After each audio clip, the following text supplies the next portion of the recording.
علیہ وسلم کے وصال ظاہری کے ایام قریب آئے تو حضور نے سرخ پٹی باندھی، تیز بخار ہے نبی کریم کو، 2 صحابہ سہارا دے کے مسجد میں لائے، نبی پاک علیہ السلام کو بظاہر سہارا دے کے لایا گیا۔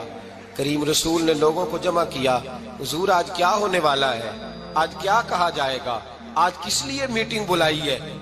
نبی کریم کے کل صحابہ جب مسجد میں جمع ہوئے تو کھچا کھچ مسجد بھری ہے۔ وصال ظاہری سے چند یوم پہلے کی بات، نبی پاک نے فرمایا آج تمہیں کوئی جہاد کی ترغیب نہیں دینی، آج کوئی نیا پیغام نہیں دینا، آج تمہیں بتانا ہے کہ رب نے اپنے بندے کو اختیار دیا ہے، چاہے تو دنیا میں رہے، چاہے تو اس کی بارگاہ میں حاضر ہو جائے۔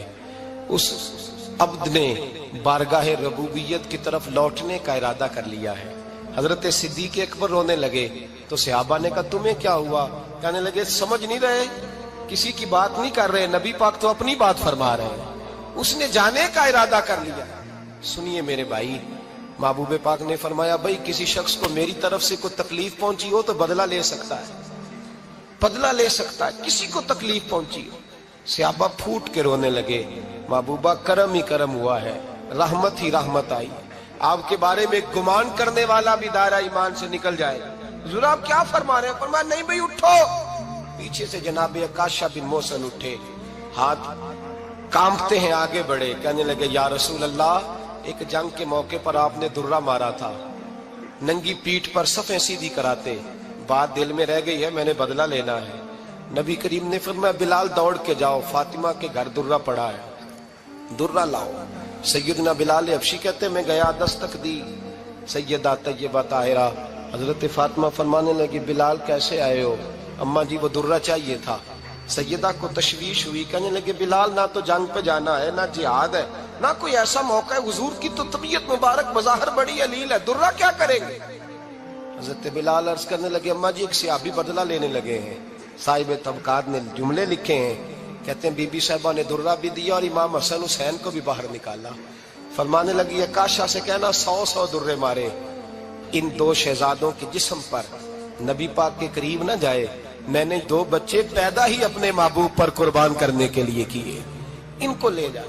حضرت بلال کہتے میں 2 شہزادے لے کے آیا، اور جب دروازے میں میں لے کے پہنچا تو نبی پاک نے دیکھا تو آنکھوں میں آنسو آ گئے، فرمایا ان کو بٹھا دو، مجھے پتا ہے فاطمہ نے کیا کہہ کے بھیجا ہے۔ حضرت سیدنا بلال فرماتے ہیں درہ میں نے جناب عکاشہ کو دیا، حضرت عکاشہ درہ لے کے آگے جو بڑھے تو حضرت ابو بکر صدیق نے ان کے پیروں پہ ہاتھ رکھا، فرمایا عکاشہ میری طرف آ یار، مجھے مار درے، نبی پاک کے قریب نہ جا۔ مصطفیٰ کریم نے فرمایا ابو بکر تو ہٹ جا، اسے آنے دے۔ فرماتے ہیں میں چند قدم آگے گیا تو مولا علی شیر خدا نے میرے پیر پہ ہاتھ رکھا، کہنے لگے عکاشہ سوچ تو صحیح تو کیا کر رہا ہے؟ حضور نے فرمایا علی ہٹ جاؤ، میرا اور ان کا معاملہ ہے۔ جناب عکاشہ آگے بڑھ رہے، نبی کریم نے فرمایا میں اپنی امت کو درس دینا چاہتا ہوں، خبردار خبردار زندگی میں تمہارے ہاتھ سے زبان سے کسی کو تکلیف نہ پہنچنے پائے، خبردار یاد رکھنا وہ معاشرے بگڑ جاتے ہیں، وہ معاشرے تباہ کر دیے جاتے ہیں جہاں ظلم ہوتا ہے، جہاں زیادتی ہوتی ہے، جہاں لوگوں کو ستایا جاتا ہے۔ محبوب کریم کے قریب آئے حضرت عکاشہ کہ حضور میری پیٹھ ننگی تھی، آپ بھی ذرا کپڑا ہٹائیے۔ نبی کریم نے پیٹھ سے کپڑا ہٹایا، جناب عکاشہ نے درہ جو اٹھایا تو صحابہ کی چیخیں نکلی، حضرت عکاشہ نے درہ دور پھینکا، حضور کے بطن اطہر سے لپٹ گئے، چومنے لگے، کہنے لگے حضور وہ تو صفیں سیدھی کراتے لگ گیا تھا، آپ نے کہاں مارا تھا؟ یا رسول اللہ میں تو بہانہ بنا رہا تھا کہ جاتی دفعہ مجھے وجود چومنے کا موقع نصیب ہو جائے، مجھے یہ موقع نصیب ہو جائے۔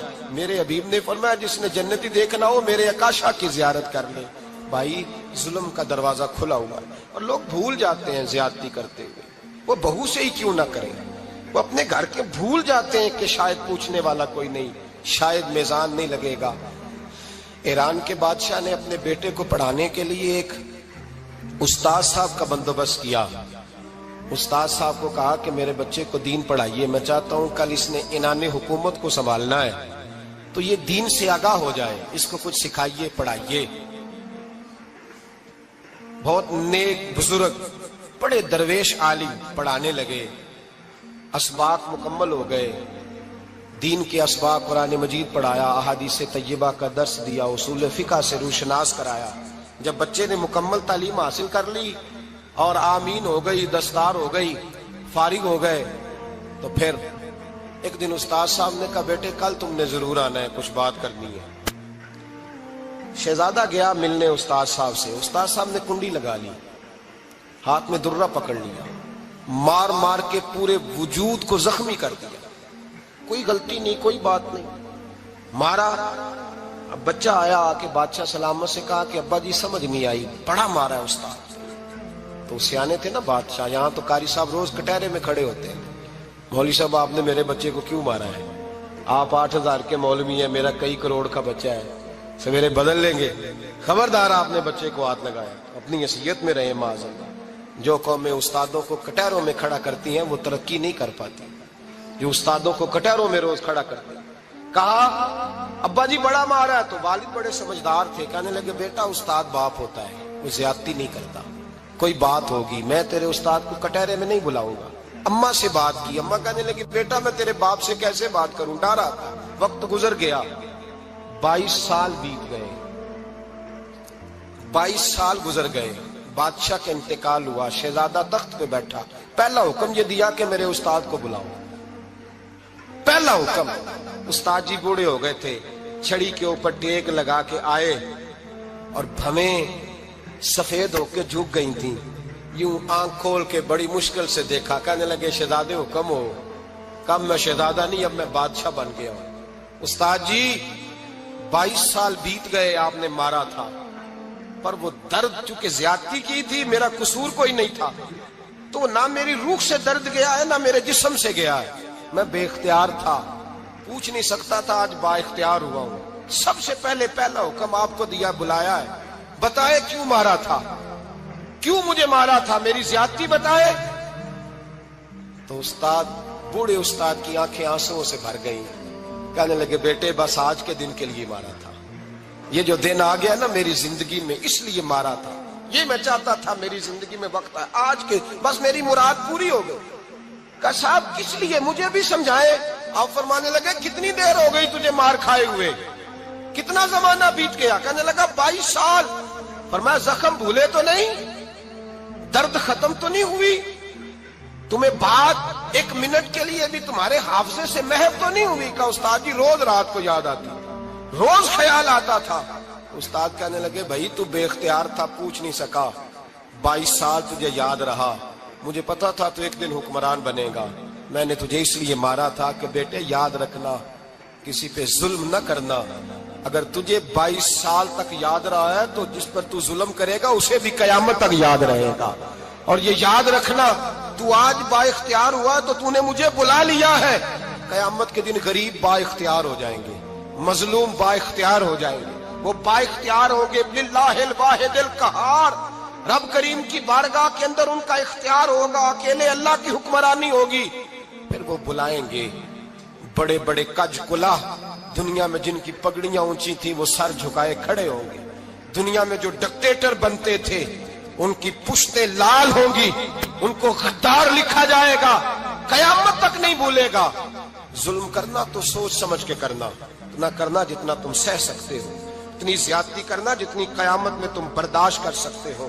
میرے نبی کریم صلی اللہ علیہ وسلم نے فرمایا ظلم سے بچو، یہ قیامت کے اندھیروں میں سے ایک اندھیرا ہوگا، زندگی میں زیادتی نہ کریں، اگر تھوڑی دیر کے لیے کوئی چیز برداشت کر جائیں گے تو وہ فائدہ دے جائے گی، کچھ دیر کے لیے اگر سہ جائیں گے تو نفع مل جائے گا، سہنے کی کوشش کریں لیکن زیادتی نہ کریں، نظر کو، سوچ کو، ذہن کو پاک رکھیں، اور میرے بھائی زندگی پوری ظلم سے بچیں، زیادتی سے بچیں۔ امیر المومنین حضرت جناب سیدنا عمر فاروق رضی اللہ تعالیٰ عنہ رات گھر میں تھے تو رونے لگے، بڑی دیر تک روتے رہے، والدہ اٹھی تو صاحبزادے سے کہنے لگی پتہ کرو تمہارے باپ کو کیا مسئلہ ہے۔ شہزادے آئے، کہنے لگے امیر المومنین والد گرامی کیا ہوا؟ تو حضرت عمر فاروق کہنے لگے بیٹا اپنی اماں کو بلاؤ۔ والدہ آ گئی، کیا بات ہے، کچھ طبیعت خراب ہے تو حکیم کا بندوبست کیا جائے۔ تو حضرت عمر کہنے لگے کچھ بھی نہیں، آج مسجد سے نکلا ہوں تو نبی پاک کے صحابہ میری تعریفیں کر رہے تھے۔ یہ حضرت فاروق اعظم کے وصال کے قریب کے دن ہے، تعریفیں تو حضرت یہ رونے کی بات ہے کہ خوش ہونے کی؟ آپ فرمانے لگے نہیں، سوچتا ہوں باہر تو میں اچھا رہا ہوں، پتہ نہیں گھر میں ہی کوئی زیادتی نہ ہو گئی ہو، پتہ نہیں تمہارے ساتھ بھی میرے معاملات ٹھیک تھے کہ نہیں، صحابہ تو تعریف کرتے ہیں، رو رہا ہوں تمہاری وجہ سے نہ الجھ جاؤں، بیوی ہی نہ کہے میرا حق ہی ادا نہیں کیا۔ یہ لفظ کہتے کہتے پہاڑ ہے یہ شخص، کیسر و کسرا کانپتے ہیں۔ حضرت عمر رو پڑے، بی بی سے کہنے لگے مجھے اللہ کی رضا کے لیے معاف نہیں کر دیتی؟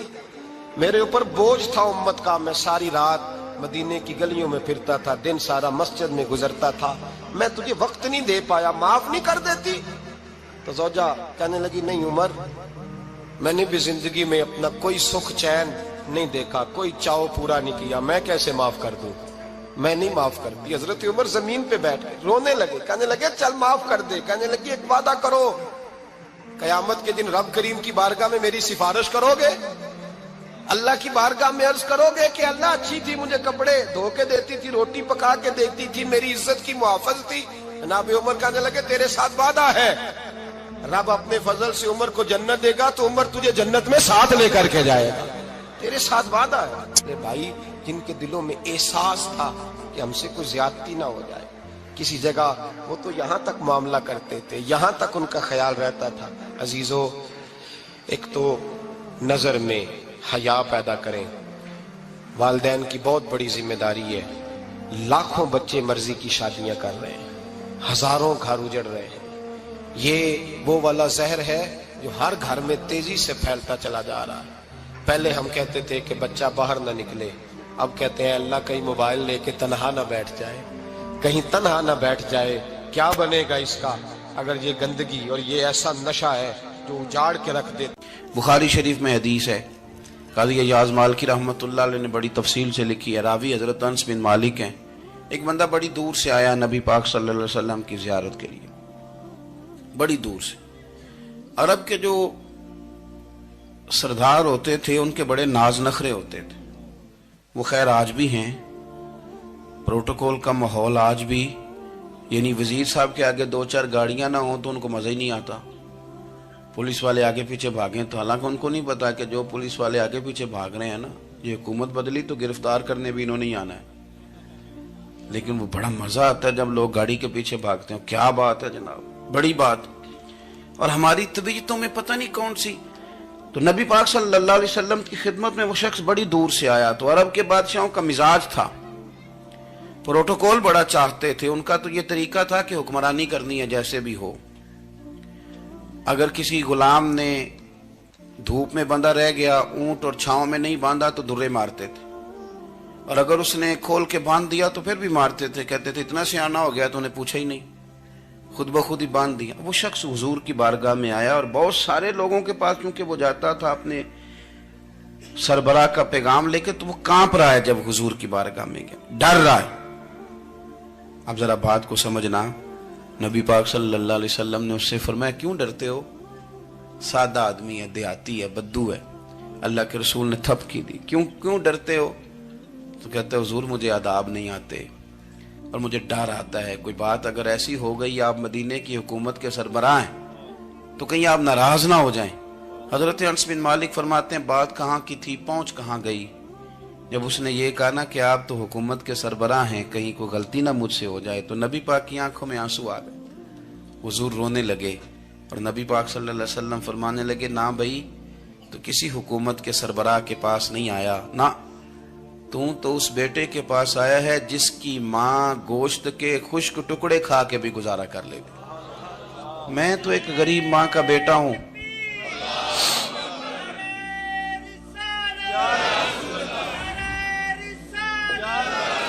بھائی اگر آپ کا یہ ذوق بن جائے، دیکھو نا آج تو لوگ بھول جاتے ہیں نا، کپڑے بدل لیتے ہیں تو وہ سمجھتے ہیں کہ شاید سارا کچھ ہی بدل گیا، یعنی گاؤں سے آ کر پڑھنے والے بھول ہی گئے ہیں کہ کس کی ماں نے کتنا زیور بیچا تھا۔